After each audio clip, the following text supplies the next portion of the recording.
Good evening, welcome. Thanks for joining us. My name is Dr. Anthony Smith, Associate Professor of Religious Studies at the University of Dayton and the Chair of the Program Committee of the American Catholic Historical Association. The ACHA was founded in 1919 as an organization dedicated to the study of the history of Catholicism in all its facets. Over the past 100 years, the organization has grown and developed into what we like to consider as the place where Catholic studies begins. Because of the COVID pandemic, we were not able to host an annual conference in January as we usually do.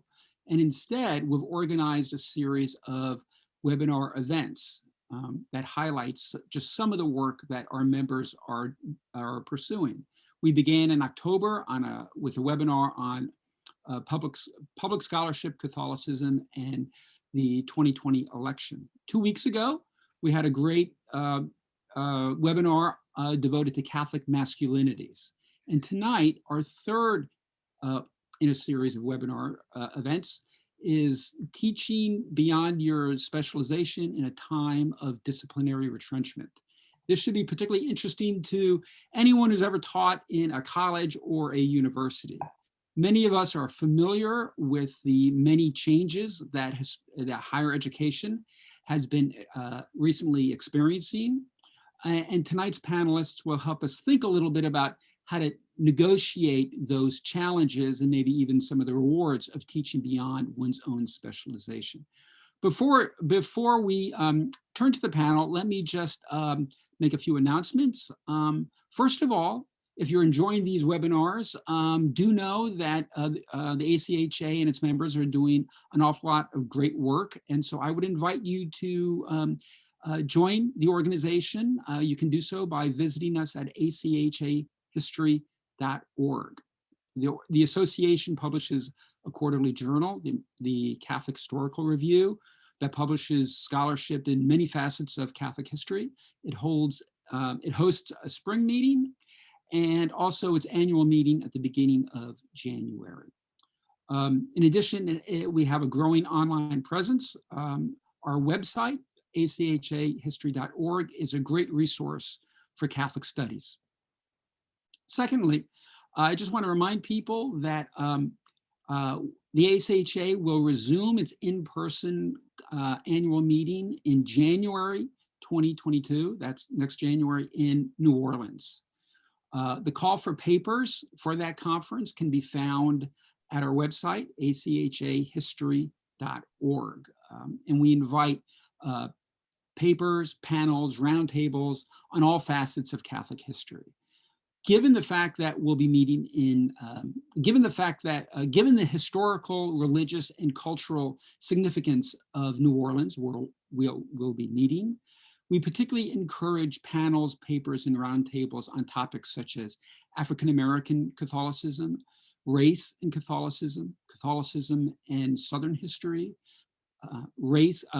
Catholicism and empire, transnational Catholicism, and communities that have traditionally been marginalized in the study of the history of Catholicism. So please do consider submitting a proposal. The deadline is March 16th of this year.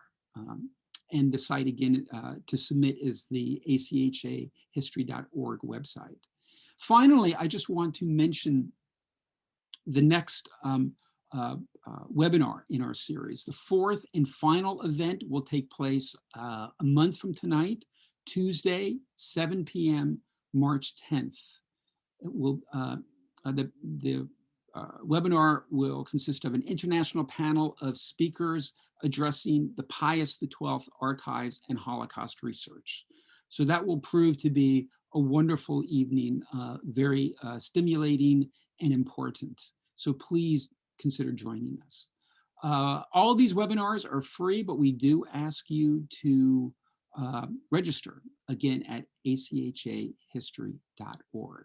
And with that, I'll turn the rest of the evening over to our panelists. So thank you very much and enjoy.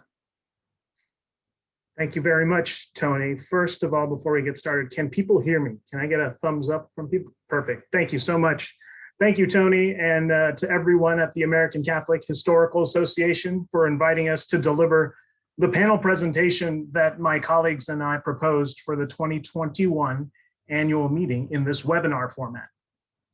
I'd like to thank my panelist colleagues. Let me take a sip here. My panelist colleagues, especially Nick Rademacher, for inviting a disciplinary interloper into this discussion. Your invitation concretizes an enduring characteristic of Catholic education that extends back to John Henry Newman's idea of a Catholic university, this notion of interdisciplinary dialogue. Special thanks to also Andy Metzger and Carlos Luis Martinez for their efforts with technical support and marketing.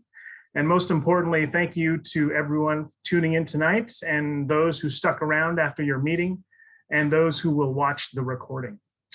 My name is Yong Chun, or for you non-Vietnamese speaking folks out there, Dune Tran. Think of the Frank A. Baer novel, or Sand.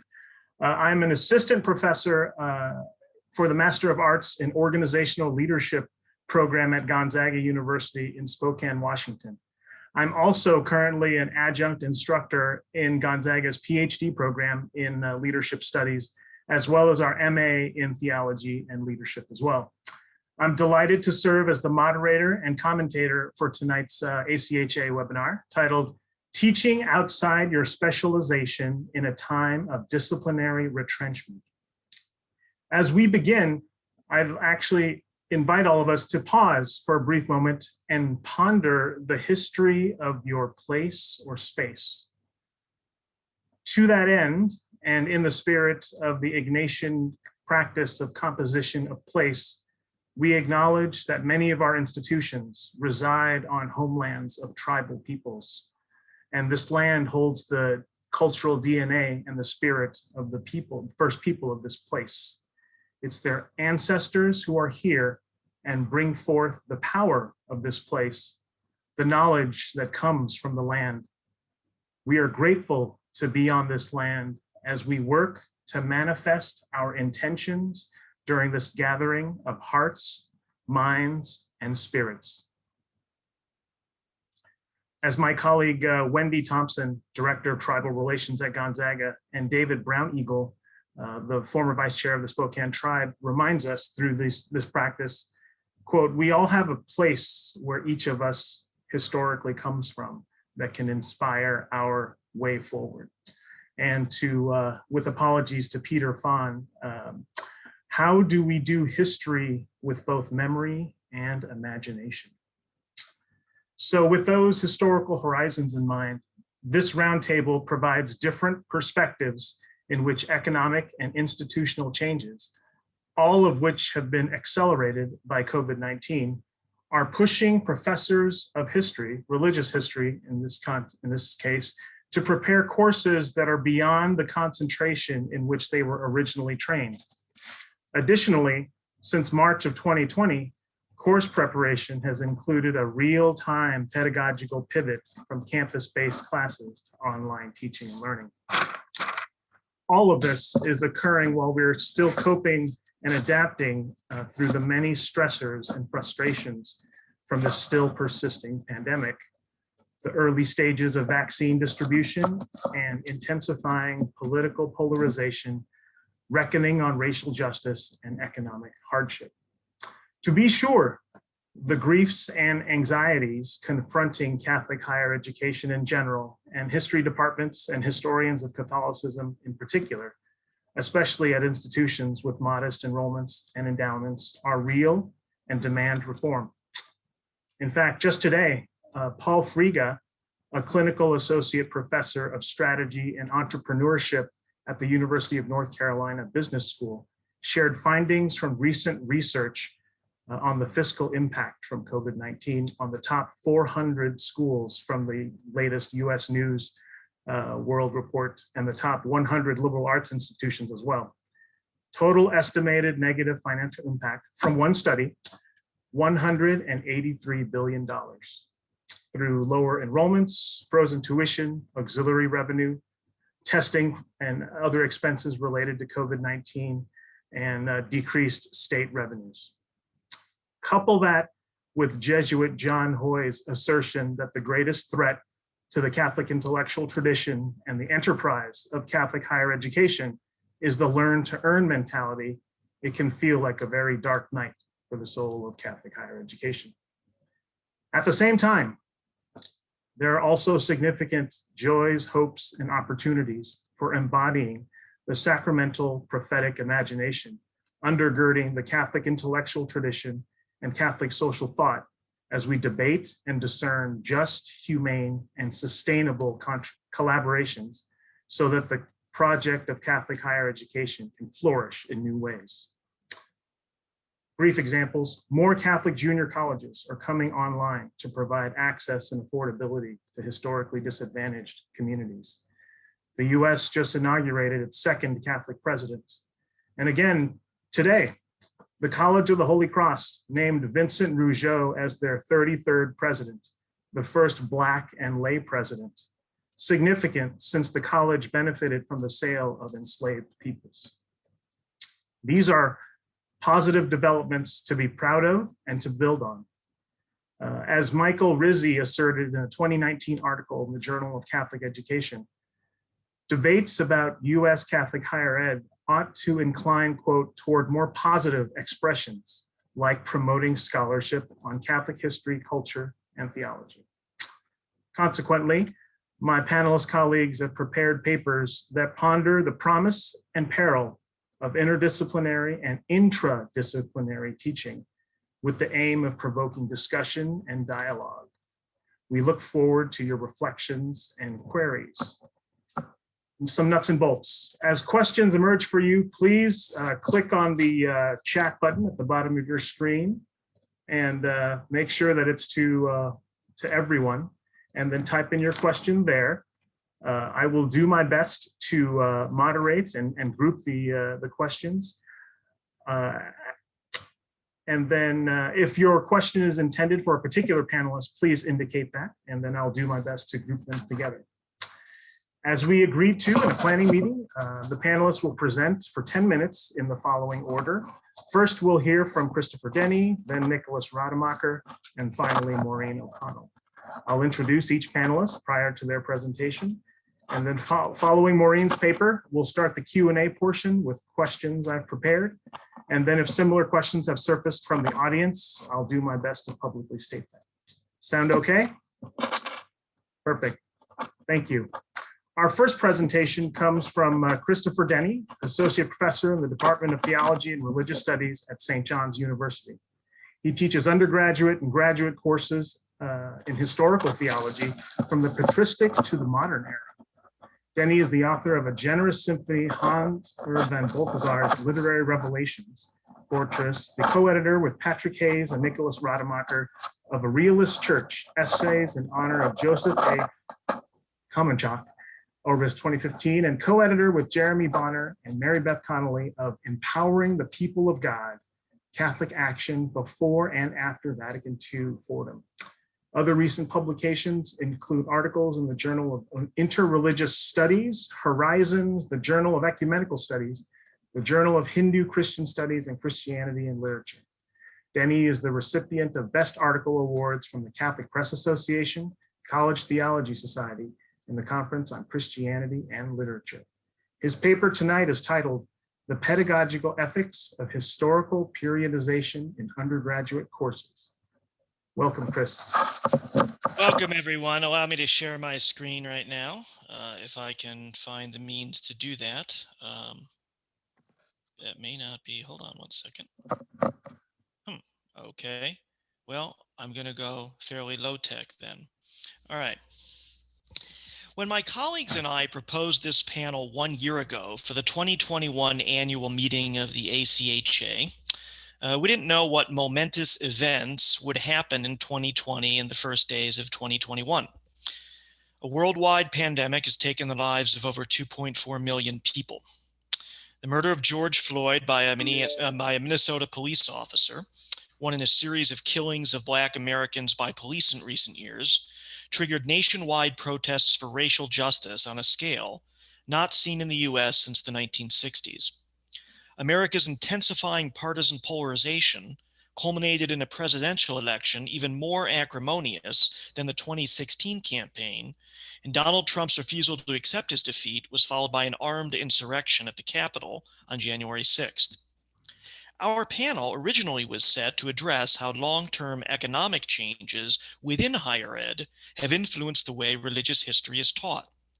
These changes now intersect with the upheavals of the last year. If there was ever a year in which it seems easy to convince ACHA members that old paradigms and expectations for teaching history aren't viable without serious modification, this is that year. My remarks are not motivated by enthusiasm about all these changes, which are taking place at a time when surveys reveal widespread dissatisfaction with the cost of higher ed and accompanying skepticism about the value of the humanities.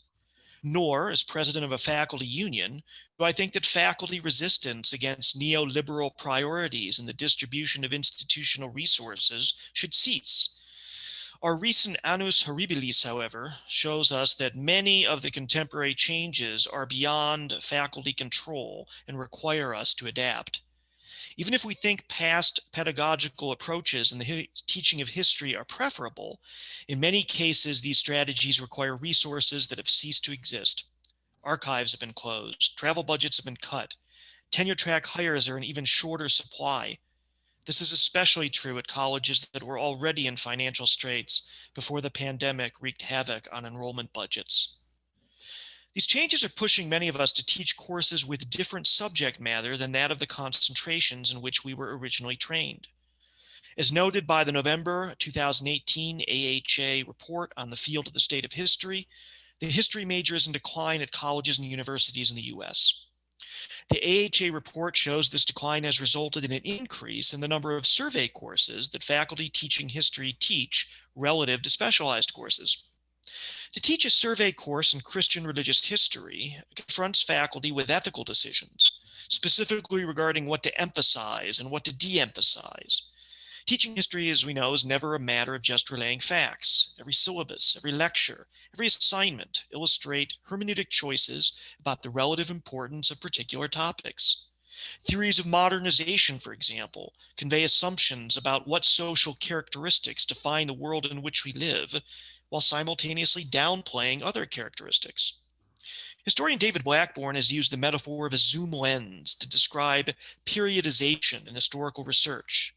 Some historians focus on narrow periods, while others set the focal point to cover centuries or millennia at a time. In her book, Periodization and Sovereignty, How Ideas of Feudalism and Secularization Govern the Politics of Time, Kathleen Davis has explained how divisions between a supposedly religious medieval world and a secular modern one disguise political assumptions. The decline in the resources provided for historians, religious studies scholars, and theologians compel an overhaul of survey courses, especially at the introductory level.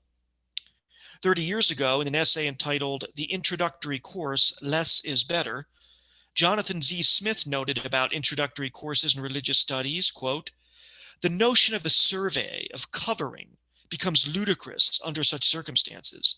Rather, each course is required to be incomplete, to be self-consciously and articulately selective." Now, I suppose that's an uncontroversial point, but historians might tense up when finding that Smith also writes, "I take as my starting point the proposition that an introductory course serves the primary function of introducing the student to college-level work. Its particular subject matter is of secondary interest. Indeed, I suspect that it is irrelevant." End quote. Irrelevant, really. If history begins with the examination of particulars, then even the most critical, pluralistically committed historiographer maintains a commitment to subject matter. Scholars teaching Christian history must therefore be simultaneously selective, particularist, and self-critical in their pedagogy. If Frederick Jameson is right in saying we cannot not periodize, then we have to push ahead with the acknowledgement that some organizational principles have to be operative in our classrooms, even at a time when material resources available to us has declined. To make the stakes clear, I'll illustrate two eras in which meta-narratives grounded in periodization are prominent. The first is the contemporary reappraisal of the relationship between late medieval Catholicism and the Protestant Reformation, recently illustrated by Brad Gregory's 2012 book, The Unintended Reformation: How a Religious Revolution Secularized Society. Gregory's historiography identifies a transformation from social homogeneity to diversity in the last 500 years. He states his thesis at the beginning, quote, "The Western world today is an extraordinarily complex, tangled product of rejections, retentions, and transformations of medieval Western Christianity." End quote. Now, this product is tangled indeed. It encompasses mass communication, the rise of constitutional law, corporatization, increased travel, legal codification of religious liberty and human rights, and most recently, a positive evaluation of cultural diversity. Through the maze, Gregory discerns a common thread of secularization. Now, studying late medieval and early modern Europe is not an exercise in laboratory science in which variables can be isolated. Aren't there other factors besides the Reformation at work in the rise of modernity? According to Gregory, yes, but these factors are subsidiary to the Reformation. Furthermore, Gregory claims the Reformation unintentionally led to modern secularization. If Luther, Calvin, and the Anabaptists didn't envision the secularizing changes that came after them, then the task of ascribing historical causation to the Reformation becomes much more difficult. Gregory admits his historical scholarship will not be as exhaustive in this volume as in earlier works. But what happens when we faculty try to teach these trends in an undergraduate course where students don't have the benefit of Gregory's knowledge?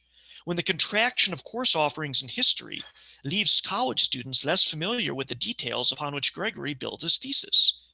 We may, unfortunately, be seeing a return to the sorts of confessionalized religious histories that were a mark of the pre-ecumenical era. The second area in which periodizations raise ethical issues is one that is front and center for Catholics teaching religious history, Vatican II. Here, recent historiographical and theological debates have made the terms of engagement explicit under the headings hermeneutic of continuity and hermeneutic of discontinuity, the latter of which, contrasted with the hermeneutic of reform, was a term used by Pope Emeritus Benedict XVI himself.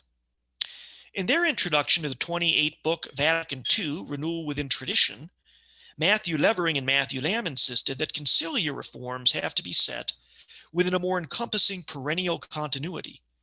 Joseph Kamanchek, a quarter century ago, in an essay entitled Interpreting the Council, Catholic Attitudes Towards Vatican II, outlined a typological spectrum of possibilities for assessing the Council, ranging from progressive and traditionalist disjunctions of the pre-conciliar and post-conciliar to nuanced distinctions between the documents, their subsequent implementation, and the socio-political upheavals of the 1960s. Kamanchek's typology is helpful in interpreting the event of the Council, but for all of these assessments, the pedagogical challenge of teaching Vatican II within the larger historical context of Catholic history remains. How should historians teach Vatican II to students for whom the Council is not and never has been contemporary history? And when the Council is taught as part of survey courses, can there be a sufficient level of detail for students to appreciate aggiornamento or ressourcement, the defeat of the preparatory schemata in the Council's opening session in 1962, much less the behind-the-scenes maneuverings of Ottaviani, Sunens, Koenig, and Leonhardt? I don't have easy solutions to offer for faculty teaching survey courses in the conditions that prevail in higher ed today. Perhaps there's something to be said for placing the Council in a context in which the modernization of the Catholic Church is but just one act in a much longer history, in which the preeminence of European Christianity continues to give way to a more globalized post-colonial church. Both the Reformation and Vatican II were religious events of momentous change, and no matter what periodizations and selective recounting are used to contextualize these events in the college classroom, the one constant in religious history is change. How do Christian communities change over time? That question could be the organizing thesis of our survey courses in this time of tumultuous change for higher education and the humanities. The title of my remarks references ethics, with which I conclude. Historians are familiar with disciplinary ethics of objectivity, proper citation, and the transparent sourcing of artifacts. Classroom standards for teaching history center upon fair assessment of students' work, fostering inclusive discussion and even-handed presentations of controversial subjects. But what are the ethics of periodization in a classroom in which selectivity is inevitable and appeals to historical change now structure the coverage of religious history? In following Smith's lead, are we irresponsibly throwing up our hands in the face of current challenges and telling ourselves, what more can we do? That's a pessimistic way to go. But I don't think we have to surrender to some Whiggish version of history to say that in a dialogical classroom, selectivity can be reframed as an invitation for our students to pursue individualized studies where the reading list and the syllabus leaves off. After all, there's no room left for historical research once a putative absolute vantage point has been reached. Seen in this light, the most important ethical platform facing religious historians today is a generous dollop of humility. Thank you. Thank you very much, Chris, for your remarks. Our second presenter is Nicholas Rademacher, who is professor and chair of the Religious Studies Department at Cabrini University near Philadelphia, Pennsylvania. He has presented on Catholic social thought and practice, interfaith dialogue, and educating for peace and justice, among other topics. Dr. Rademacher is the author of Paul Hanley Furphy, Priest, Scientist, and Social Reformer, Fordham University Press. He co-edited American Catholicism in the 21st Century, Crisis, Crossroads, or Renewal, Orbis, with Benjamin Peters. And A Realist Church, Essays in Honor of Joseph A. Komachak, Orbis, with Dr. Christopher Denny and Patrick Hayes, Redemptorist. Rademacher is co-editor of American Catholic Studies and co-founder and co-executive editor of Praxis, an interdisciplinary journal of faith and justice. He serves as the vice president of the American Catholic Historical Society and served for 2 terms as secretary of the board of directors for the College Theology Society. He also served as a member of the Historical Commission for the Cause of Canonization for Father William Atkinson, OSA. Rademacher formed the interfaith learning community Common Grounds with Ray Ward, PhD, the director of the Wolfington Center at Cabrini, and Lisa Rademansky as well. This learning community is focused on teaching interfaith literacy and practice in the context of food justice. Nick's paper is titled, "A Practice So Old It Looks New Again: The Promise and Peril of Teaching Outside One's Specialization." Welcome, Nick. And thank you for that beautiful framing of our talk today and setting this up. I'm going to continue with some of the themes that Chris brought up around the context in which we're teaching right now. And I would continue it by saying that the state of affairs of higher education, if it's not already clear that it's reaching or possibly already has passed a critical point. These changes are manifest in individual courses, as Chris points out in his paper, while for others, it has also meant teaching in interdisciplinary contexts. At some institutions, especially those places with fewer resources, departments have been, are being, or will be collapsed. Faculty are fired and the lines of retiring faculty are not being replaced. The faculty who remain face the challenge of meeting the needs of student populations with fewer resources, the students themselves, and also the faculty who are teaching them. This trend has impacted the humanities in a special way, with history, English, languages, philosophy, and religious studies facing particular scrutiny. The American Historical Association, in a statement co-signed by the American Catholic Historical Association, argued cogently for the place of history departments in higher education curricula, concerning its place in preparing students to be effective participants in workplaces and communities, especially with respect to responsibilities for citizenship. As those statements make clear, no one denies that reform is necessary. The foundational question concerns what type of reform is needed. Historians know, or might surmise, that we have been here before. Those who have gone before us have chartered responses that point to opportunities for us today. As Maureen will make clear as she discusses in her paper, critical campus histories are an important way to promote community-engaged learning. But here I want to present 2 historical examples from Catholic higher education that pose questions to stakeholders in contemporary institutions about how they might address the challenges they are facing. Specifically, I will share proposals from the Catholic University of America in the 1940s and another from the Jesuit-sponsored University of Central America in the 1970s. While the historical examples that I share below were directed at circumstances outside the university, It is clear that the intended audiences now are the administrative heads inside the university and members of boards of trustees. John Courtney Murray once prophesied the end of reasonable conversation according to reasonable law. He evocatively observed that those who bring about the end of reasonable conversation according to reasonable law may appear quite professional, as he said in his famous oft-repeated expression, wearing Brooks Brothers suits and carrying ballpoint pens. But as he goes on to say, they make open and explicit rejection of the traditional role of reason and logic in human affairs. While Murray's statement was directed at the political climate, we can see it at work inside the university today. There seems to be very little reasonable conversation about how to address the very real financial challenges many institutions are facing. And I appreciate how you brought that right up to the contemporary moment in your framing remarks. In their statements, the AHA and the ACHA, among other scholarly organizations, have underscored the grave consequences of administrators and boards of trustees eliminating structures of shared governance and long-standing agreed-upon policy. In the vacuum, they make unilateral decisions that fundamentally change the mission and identity of the institutions where they presently are employed. The ballpoint pen has been replaced by iPads and Surface tablets containing algorithms to process efficiency reports designed to maximize profits. They seem to proceed with little regard to the impact their decisions will have on the institution or the world their graduates will enter. The AHA, the ACHA, and their allies have warned about the long-term effect that an education devoid of training in history, literature, and ethics will have on civil society. How might we respond? Two examples come to mind, one from the mid and the other from the late 20th century.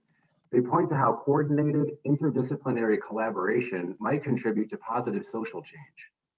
While these efforts were directed outward, it is clear that they now must be directed inward toward the universities where historical, cultural, and ethical knowledge and thinking is being excised. In the 1940s, Paul Hanley Furphy, a sociology professor whose career at the Catholic University of America in Washington, D.C. spanned most of the 20th century, had a vision for Catholic higher education that would coordinate teaching and scholarship across the university to effect fundamental social and political change. Furphy proposed that CUA coordinate its resources to provide a holistic education directed at the intellectual, spiritual, and moral life of students. He called for an interdisciplinary project to study and disseminate information on Catholic social teaching. For example, the Department of Theology would study the doctrinal basis of social encyclicals, while the Department of History would explore their historical basis. The faculty in the areas of economics, politics, and sociology would study relevant documents for content related to their respective disciplines. The faculty in the area of education would coordinate the effort to integrate and disseminate their findings. He called for coordination of courses and dissertation work along these lines. He suggested that the faculty run joint seminars and conferences. Ultimately, according to his vision, the teaching and research components will be part of a cooperative effort between the university and bodies outside the university to coordinate and disseminate the organization, popularization, and social action components of the university's work.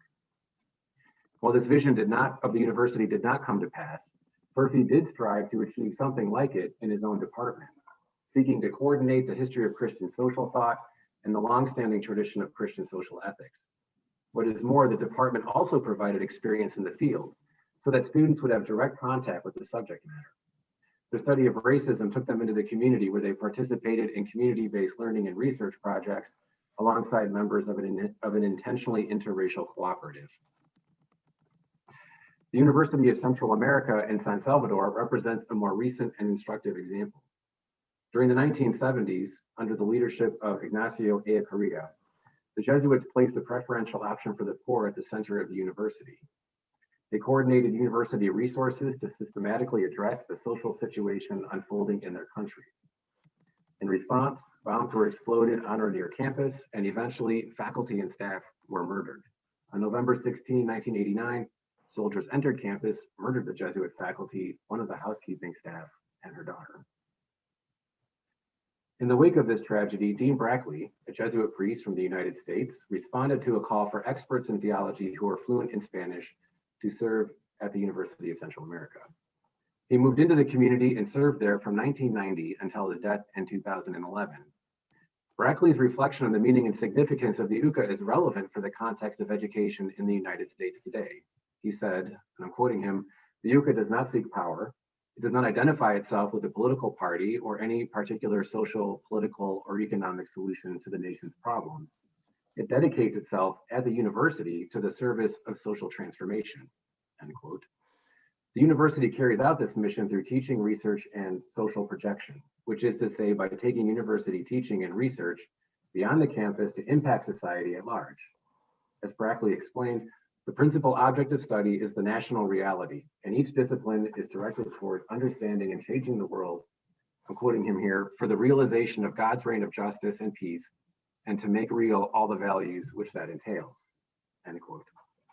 Brackley, who worked in Catholic higher education in the United States before responding to the call to join the community at the UCA, recognized the challenges of implementing a vision stateside. He encouraged Christian universities to clarify and to broaden and deepen the criteria for academic and educational excellence by including, as a necessary component for academic rigor, the need for overcoming our middle-class biases and making a commitment to the poor in teaching, research, and social projection. He acknowledged that this approach might appear to some to be, as he called it, academic heresy, and that it might require universities, again citing him, to give up the kind of drive for prestige, which leaves us beholden to benefactors with other priorities, end quote. In other words, any college or university that takes this path must be prepared to suffer the academic equivalent of contempt and persecution. He holds out as inspiration the martyrs of the UCA who died for truth, for the poor, and for the glory of God.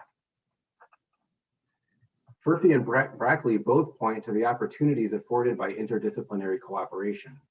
They both point toward the possibility of wider social transformation, and more pointedly here, Brackley points toward the internal transformation required of universities to promote the common good.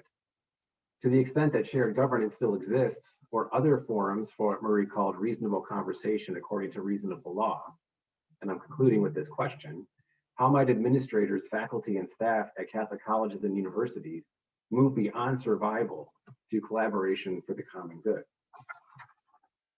Thank you. Thank you very much, Nick. Our third and final presenter is Maureen H. O'Connell, who is chair of the Department of Religion and Theology at Salle University, where she is also an associate professor of Christian ethics. She holds a BA in history from St. Joseph's University and a PhD in theological ethics from Boston College.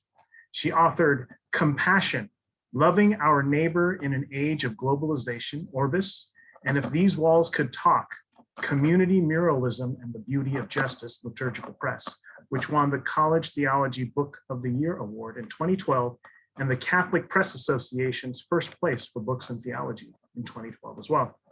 Her current research project will be forthcoming with Beacon Press in 2021 and explores the interplay between being Catholic and becoming white across 5 generations of her family's history in the city of Philadelphia. She is a member of POWER, Philadelphians Organizing to Witness, Empower, and Rebuild, an interfaith coalition of more than 50 congregations committed to making Philadelphia the city of just love through community organizing. She serves on the board of the Society for the Arts in Religious and Theological Studies. She is a member of the National Lasallian Education Council, as well as the boards of Rosemont College and Craneleaf Spiritual Center, a ministry of the Religious Sisters of Mercy in Northeast Philadelphia. Her paper is titled Community Engaged Learning Through Critical Campus Histories. Maureen, welcome. Thanks very much. And Dune, thank you. I join Chris and Nick and others in the chat in appreciating the way that you helped frame our conversation this evening. And I'm appreciative of the insights that Chris and Nick and the easy questions that Chris and Nick have put to everybody. So I'm sure in the middle of February on a Wednesday night, we're going to get this all solved. So I'll go quickly so we can get to that Q&A, but it's good to be with everybody. So thank you. So as uncomfortable as it makes me, I agree with Parker Palmer's fundamental claim in his classic book, The Courage to Teach, that teaching holds up a mirror to the soul. In these times that have been so trying for all kinds of souls, our souls as teachers, the souls of our students, the souls of our disciplines and institutions, the soul of the Christian tradition, the soul of the nation, the simple truth about what we do as teachers, whether we're aware of it or not, only reverberates more deeply. I humbly suggest, taking that dollop of humility that Chris recommended, I humbly suggest that our historical failure to think of our teaching in terms of holding up mirrors to our institutions is itself a contributing factor to that very soul-crushing disciplinary retrenchment many of us are experiencing. It also leaves us underprepared for the kind of work we need to do, and I think this is what Nick was alluding to put ourselves and our teaching at the disposal of critically needed interdisciplinary social change work that can revitalize our disciplines and the institutions in which we teach. So as a solution, I want to just share a few pedagogical strategies I'm using in order to teach in a way that holds up a mirror to the soul of my institution. Approaches that have taken me beyond the confines of my own discipline of theological ethics into history and also into public health, and approaches which may provide a viable way of turning a time of retrenchment into one of repair and redirection. So first, holding up a mirror to the soul of Catholic institutions of higher ed. To make that first point about our historical failure to hold up the mirror to our institutional souls, I'll use my own institutional context. Once a vestige of Philadelphia's impressive and storied Catholic past, LaSalle University struggles today for reasons that are probably very familiar to many of you, and Chris and Nick have named some of them, most of them, so I'll spare you the list. Everything that Nick has just laid out has happened to my own department in the last 2 years. I certainly join many of my faculty colleagues in bemoaning the impact of several years of financial instability on the academic life of the university, particularly in the humanities. But I don't think my colleagues and I do enough to bring our respective disciplinary expertise to ask and answer institutional questions as to why this is happening or how we arrived here.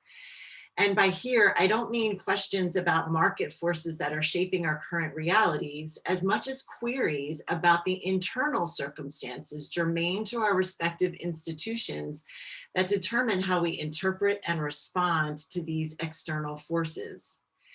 If social scientists are correct in saying that our many social systems aren't broken, but actually working precisely as they were designed to, then is the system of Catholic higher education any different? In other words, is it working right now precisely as it has been designed to, and what are we doing about it?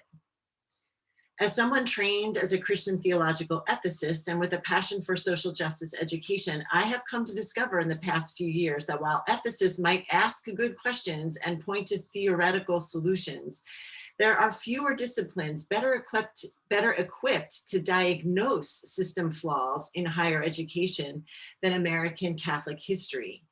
This discipline, which is not my own, can identify the dynamics of Catholicism in the United States, which built, fueled, and maintains the Catholic system of higher education.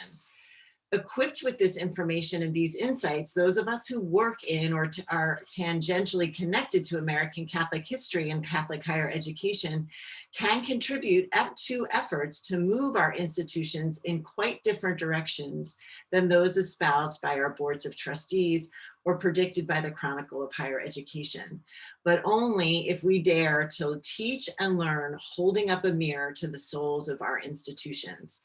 And so here's where Christine Sleeter comes in for me.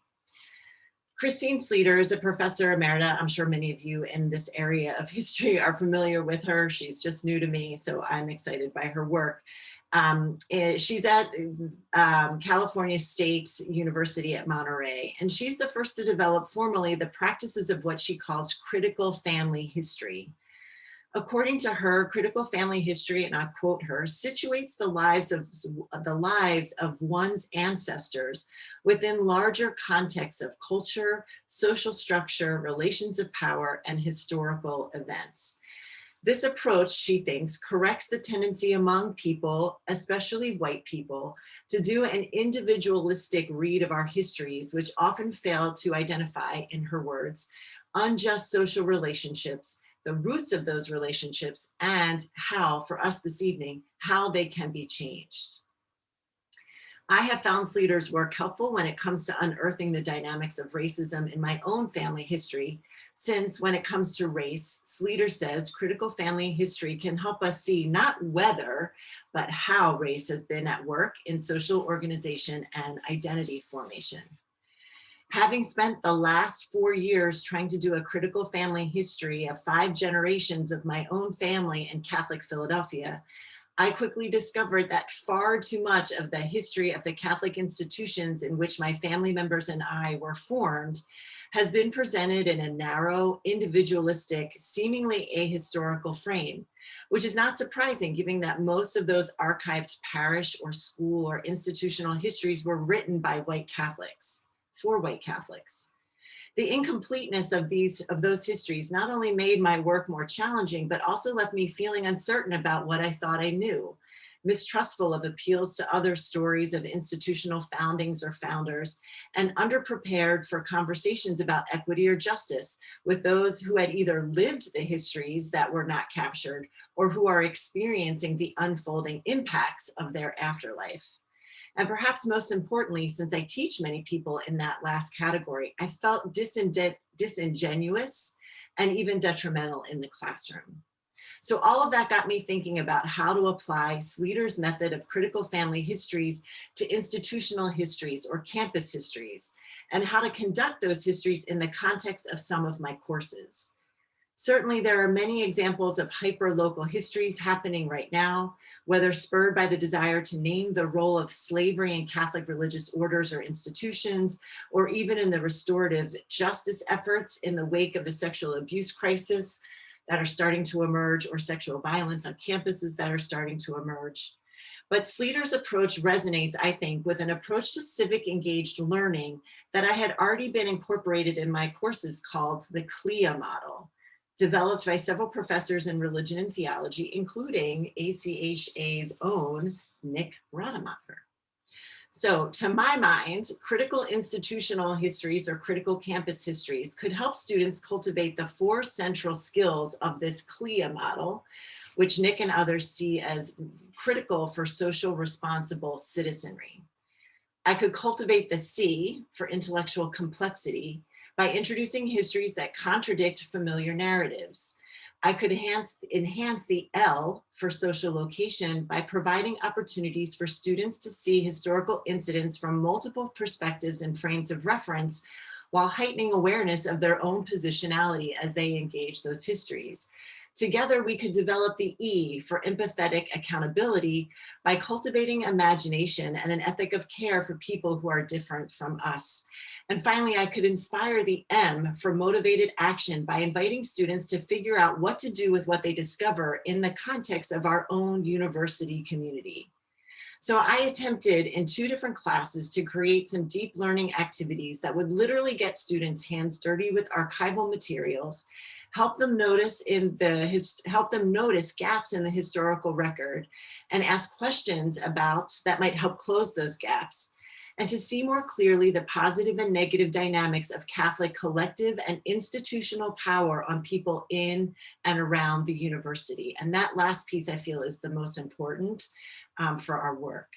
So both courses have offered me a great opportunity to work with our university archivists, and they've also pulled me out of my disciplinary comfort zone of ethics into history and urban history, and then also into urban public health. So maybe in the Q&A, I can offer a little bit more of the pedagogical nuts and bolts of those classes, but I just want to tell you really quickly 2 things that I did in those classes that I think will help. The first, they both were first-year seminars required in our core, or there's space in our core for these seminars. The first was Catholic Philadelphia Then and Now.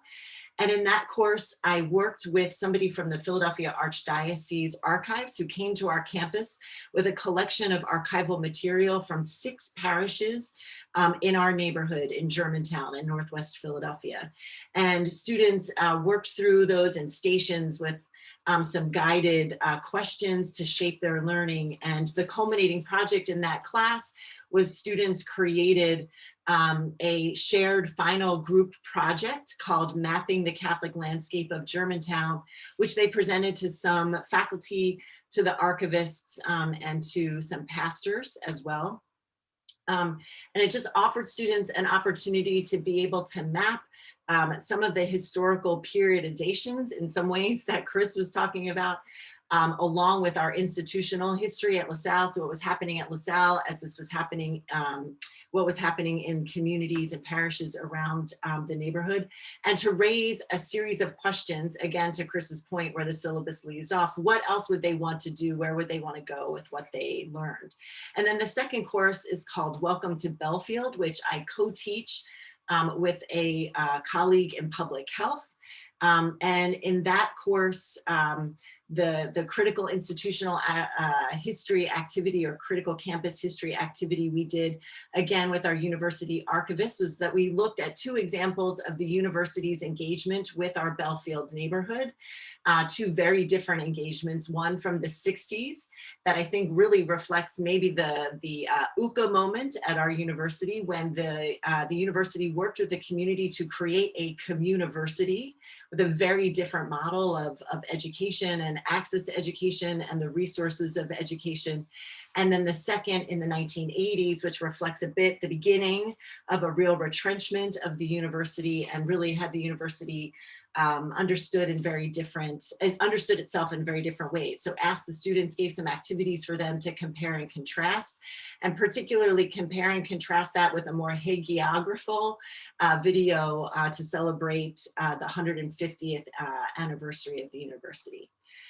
So lots of really neat possibilities there, and I'm happy to talk more about them. So let me just say in closing, using critical institutional histories to hold up a mirror to the soul of our colleges and universities can help those of us in the humanities move from a place of retrenchment to one of investment and new growth. We can place ourselves in yet another arena that can feel far afield, that of asking and attempting to answer some of those tough institutional questions in the context of university strategic planning. So as much as possible in partnership with the decision makers at our institutions.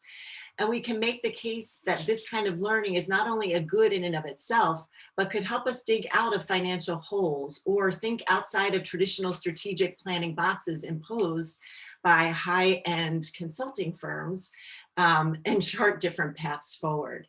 Through these kinds of learning experiences, for example, students not only appreciate the relevance of our disciplines, but also perhaps an attachment to the institution that they now see as complex, as evolving, and as attentive to stories that might be more reflective of their experience. And all of that assists with retention. Critical institutional histories can help us with institutional integrity via telling truthful stories that can build trust both within our institutions and between our institutions and those we have harmed. This seems essential for the explosion of DEI work, diversity, equity, and inclusion work on campuses, and also for making our campuses places where students who don't identify with our predominantly white Catholic histories can feel safe and valued. Critical institutional histories can help us see ourselves as those outside the university see us. And with that perspective in mind, our universities are better equipped to enter into more honest relationships with community stakeholders because we honor problematic histories and we commit ourselves to learning from them on an ongoing basis. And there's tons of grants out there for this kind of work. And then finally, and I think this speaks to one of Nick's points, daylighting strategies used in the past can really help us chart a way forward, either by avoiding pitfalls that were made in the past or returning to things that we did and revisiting them and restarting them. So holding up that mirror to the soul helps, by doing institutional histories, helps us be honest with the elements of the reckoning in higher education that we may to some extent deserve because of histories of exclusion and fracture in Catholic higher ed. Rather than waste precious resources denying and bemoaning these facts, we can step out of our disciplinary comfort zones to teach and learn from them. Thanks. Thank you, Maureen, and thank you to Nick and Chris for your thoughtful papers. I know we're coming up on the time. So for those, I have prepared a couple questions, but if folks in the audience, I see that there are 29 participants still here. If anyone has any questions, please type them in the question and answer box as I suggested, or the chat. But I will, as I notice that, I'll kind of share some questions that I kind of have prepared to the panelists, and then we'll be here as long as we're allowed to be. So, I had some comments. I think reading all of your papers in advance, all of you, that's why, as I alluded to at the beginning, the whole notion of that tension between sacramental imagination and the prophetic imagination. And maybe I'll wrap later, or if this becomes something else, I have some quotes here. But, Chris, appreciate your sobering analysis, and Maureen noticed it too with the dollop of humility. Notice not knowing your situation close up or anything, most of my questions will be pedagogical since it's a teaching session. How have you and your colleagues, Chris, tried to kind of strategically coordinate kind of your curriculum and, your syllabi so that ethical survey conundrum can that labor can kind of be shared across courses, even if they're not meant to be sequential? And maybe then a question about, is there help across campus somewhere with instructional design folks, to kind of leverage those educational strategies of, flipped classroom and all those kinds of things? Would be. Well, I'd have to give you a rather sobering assessment of the state as it currently stands, and that is that this is an area, and I'm sure my university is not unique in this, where there's a lot of standstill. And put yourself in the position of, say, an assistant professor, a dying breed going for tenure, who has a vested interest in aligning one's teaching with one's need to produce specialized research. And so in what I find is that curricular debates, both within my academic unit and throughout the university more generally, have become very, very difficult conversations. And I suspect in many cases, at large universities like my own, we have what you alluded to in your introduction, this tension between the older sort of, cura personalis of the Jesuit tradition and a professional vocation that has now taken over. So I think what we have tried to do when we've had these discussions is to reorient the conversation around values rather than coverage. But then we get to the question, whose values? So I'd have to say the state of the question in my institution is still very much ongoing. But I do think, in line with my fellow panelists' recommendations, that it may be the case that smaller institutions are going to lead the way because there's less mission creep that has to be retraced to get back to a re-envisioning of what it means to have a curriculum that is grounded in the material realities of the institution. Great, thank you. Anyone among the, I don't see any questions right now. Anyone among the panelists wanted to ask Chris something in particular? Or you can ponder that.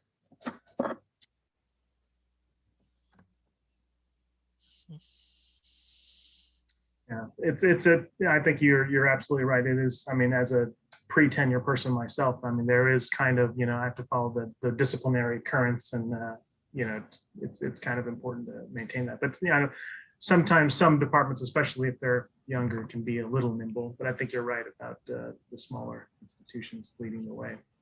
I think there's also a tension where each discipline wants to see itself as the integrating discipline. Right. So, that's another issue. Chris, I wanted to affirm what you were saying, that there is a way, because I am at a smaller institution where we were, and I've been there for almost 15 years now and have learned a lot of the history by talking to my colleagues who have been there.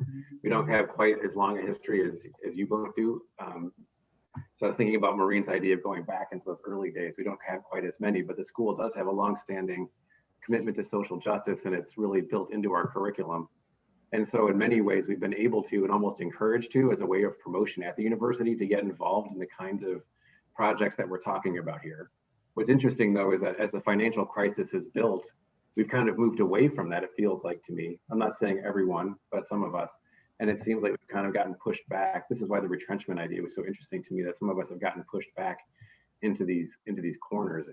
But I'm agreeing with you and hoping that as we move forward, that we can find ways to continue to engage that. But part of what we're trying to do, or I should say the administration is trying to do to survive, is to downplay some of those things that made us so distinctive, and I think help the students feel connected in ways through this creative interdisciplinary pedagogy. So I'm hoping that we can get back to that, maybe if we do find a place where the dust settles. Great. Nick, moving to your paper a little bit, I think you asked, I think, some questions that are connected to my questions about your paper, and I'm an outsider here, but I was just curious, why didn't Furphy's vision come to pass? And then I think some more kind of more broad questions, what do you think are some of like the structural and relational impediments that prevent such proposals from coming to fruition? And what resources off the top of your head do you think might help from like CIT or Catholic Social Thought might help mitigate? And so I'll start with those as a starting point. Yeah, this is something that, so in writing the biography of Furphy, having gone through all of his papers, a man who didn't really throw out anything, it was this memorandum that he had written to the provost as a proposal in the crisis of, this is after the Great Depression, but moving towards World War II. He was a leader in the movement around peace among Catholics, wrote the first, he's credited with writing one of the first anti-war articles in the Catholic Worker, and also was deeply involved in developing interracial and anti-racist communities in the Washington, D.C. area, I should say. And so it's not a surprise that he developed this idea and had decided that that the university should somehow coordinate its resources in order to respond to these things. But the memo seems to have gotten just like ignored, or that other departments in the university weren't interested in going there at that time. And part of it might be to what Chris is referring to, that it didn't necessarily behoove them to go in that direction because they were focused on their narrow disciplinary research.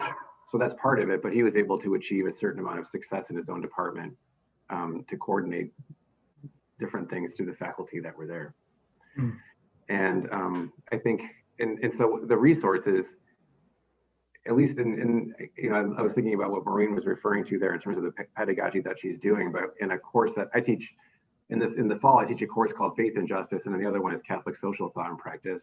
And the Faith and Justice course is built into these living and learning communities, which are intentionally interdisciplinary. So faculty from History and American Studies, for example, and I collaborate in this, I guess, almost 14-year-old learning community called Voices of Justice. But the whole purpose is to leave campus and to go into the community, to enter into dialogue and education back and forth, and to invite community members, specifically from Norristown, into our classroom, and that has been supported largely by the university over time. And I think it's created an opportunity, to do what Furphy was saying that we want to do. But as the resources dwindle, and also the possibility of getting into the community and coming back is not as free as it once was. And in terms of the kind of flexibility that exists and the resources that are available to do that, and we feel taxed as faculty in terms of what we're being asked to do on the campus to actually have the energy and the bandwidth. So I was excited, Maureen, to hear a lot about what you're doing by turning the idea of a mirror, holding up the mirror, for developing the mirror and then holding that, because it seems like it's a way to maximize resources, but to do this critical work that you're calling our attention to internally.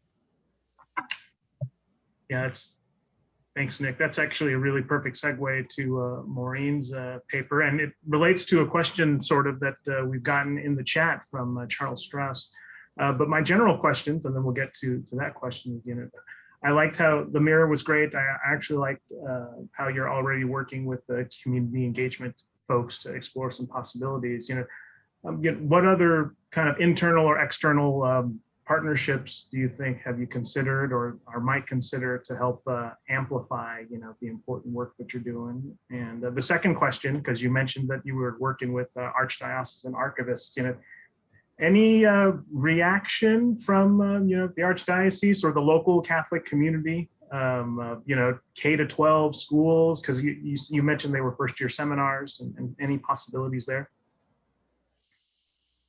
And those are all really great questions. No, I mean, nothing, no reaction from the archdiocese in any kind of formal way. I did find that the archivist there was super eager to work with my course, and actually loaded all sorts of materials into his car and had a hand truck and brought them to campus. I mean, it was like, and he was there for the final presentation of the paper. So it was nice to establish that relationship. I think that that's an important relationship that archives need with universities, given the impact. Now, interestingly, I've reached out about some cover art for my book, and I've not heard back from this archivist. So I don't know what the status is, or what his status might be, or just where the archives. But I do think it's the relationship building is hard and time intensive, but can really pay off. And I guess, it has been really fantastic to work with the archivists on my own campus, who, again, in austerity times, their department has already been significantly reduced. And so it also helps them in their reports to the provost office, which then go up the chain of command to, academic affairs committees of boards of trustees, that it's good for them to be in partnership with classes. So, I think it's been really fantastic to do this outreach, or not outreach, but build relationships, interdisciplinary relationships in the university. So I've really enjoyed teaching this class now 2 times on our neighborhood with a colleague in public health. So that's really been great. And I think, that course could easily be taught with somebody in criminal justice, to be thinking about sort of policing and violence, and safety and security. So I have found that to be helpful. Yeah, and then to Charles's really good question, I think the challenge, and Nick was getting at this, is that increasingly the staffs of our universities are thin. So there aren't people to assist us with this grant writing. And we know that it's incredibly time intensive. So, I'm starting to think more and more, do you work with multiple institutions, let's say, and trying to get a grant? Does the ACHA or the CTSA work to get, a grant? To the LaSallian colleges, the 5 of them in the United States, did we come together and try to get a single grant that then can be distributed? Because we just don't have and our institutions, our colleagues in institutional research, like at my institution, all those folks are either gone or are just totally overwhelmed. So I think that there's some creative possibilities for societies like ours to do that, to be thinking about grants in this area.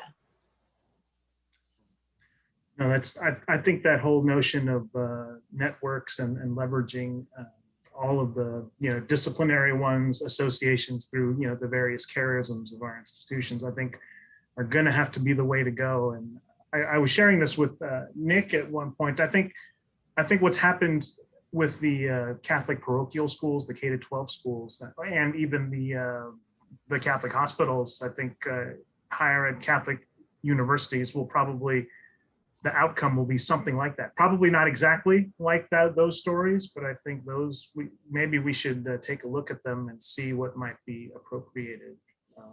Because I think my question to you, Maureen, related to, I think we have to be more intentional and strategic with this kind of a pipeline approach with all the enrollment concerns coming through. Yeah, that's a really great point. Here, I just have to give a shout out for people interested in this question that in a couple weeks, Jerry Beyer from Villanova University is going to have his new book from Fordham University Press released. It's called Just Universities, Catholic Social Teaching Confronts Corporatized Higher Education.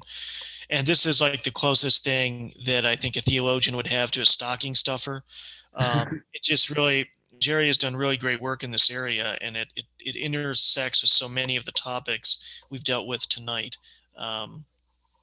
Yeah, that's a great point. That book was on my list, Chris, and actually, I'm sure people are familiar. The Marianist Jim Heft has a book coming out this spring as well from Oxford University Press, The Future of Catholic Higher Education. Very ominous title, but I think he's been talking a little bit about the notion of an open circle, which kind of kindles that whole Walter Ong throughout the whole yeast article from American Magazine in the 90s. Might be helpful too. Let's see, other reflections that people want to share with one another.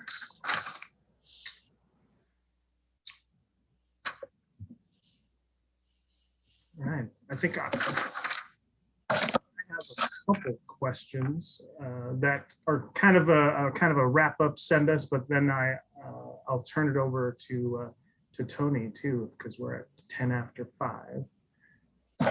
Unless there's a final word that panelists want to say for a takeaway. I want to thank my fellow panelists for their contributions, and Dung for your moderation. Well, great. I would like to thank everybody, the panelists, for your presentations and your comments. This has been a great event. I think it's a testimony to the value of your interdisciplinary approaches, that you raise such critical and important questions, as well as help to reframe creatively and productively our own moment of crisis in higher education. So thank you very much. Just before we go, I just want to also thank Andy Metzger, who nobody has seen, but he's the man who is in charge of this Zoom production for the ACHA. And so as he has been for the previous 2 ones as well. So this really could not happen without his expertise. So I just want to thank him. Again, thank all the panelists for speaking, and Jung's your very, very useful and helpful framing of this. Also, I want to thank everybody for joining us tonight, and just remind you that 1 month from tonight, March 10th at 7 p.m. Eastern Time, we'll have our 4th webinar, a panel addressing the Pius XII archives and Holocaust research. So hope to see you then. Thank you very much. Have a good night.